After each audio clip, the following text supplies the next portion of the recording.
Recording सुरु गर्नुहोस्। नमस्कार, म उपस्थित भएको छु यो जीवनको यात्रामा। हामीले अघि ज्ञानको बारेमा कुरो गऱ्यौँ। अब हामी दृष्टिबिनले पनि घरि सुन्छ है, हेर्छ होइन, घरि सुन्छ है।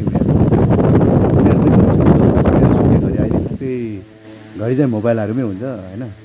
तापनि केही दृष्टिबिनहरू 3 प्रकारको हुन्छन्। एउटा मध्यमवर्गीय दृष्टिबिनहरूले स्मार्ट मोबाइलहरू चलाउँछन्। निम्नवर्गीय दृष्टिबिनहरूले किप्याड मोबाइल फोन उठाउने मात्रै उनीहरूको तरिका हुन्छ, क्षमता हुन्छ। उहाँहरूको लागि चाहिँ यो टकिङ वाच भन्ने हामीले बोल्ने गरी यस 150 लिएर 300 पनि पर्न सक्छ। र यसमा 2 प्रकारको हुन्छ। एउटा बटमवाला टकिङ वाच,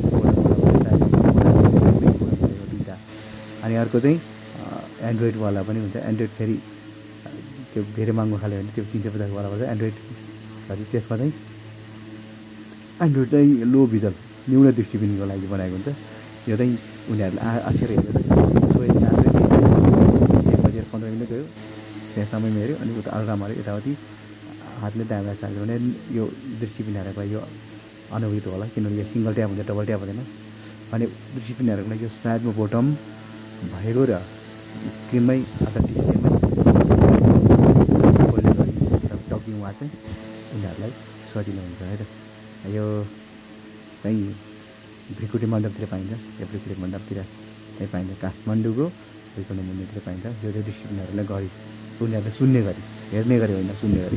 उनीहरूले हेर्दैन, सुन्ने गरी भन्छ है। यसलाई टकिङ वाच भन्छ, सुन्ने गरी है त, सुन्ने गरी हो।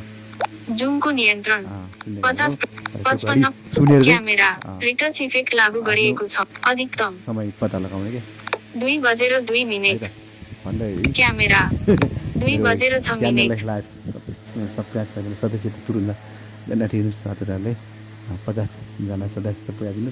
अडियोलाई प्राथमिकता दिनु, भिडियोलाई होइन। भिडियो अनुहार मात्रै पनि आउन सक्छन् होइन, अथवा केही पनि नआउन सक्छन् अँध्यारोमा, अथवा भित्र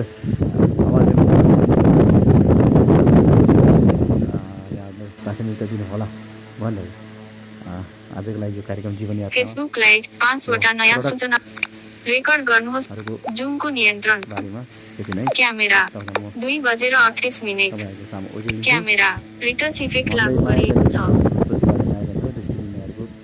उनीहरूले बोल्ने प्रतिभा, गीत गाउने प्रतिभा होइन, सङ्गीत बजाउने प्रतिभा होइन, वाद्य वादन म्युजिक बजाउने प्रतिभा हुन्छ। उनीहरूको प्रतिभालाई चाहिँ हामीले माया गर्नुपर्छ कि उनीहरू मान्छेले माया गर्नु होइन क्या। मान्छे त अब ठिकै छ, मान्छे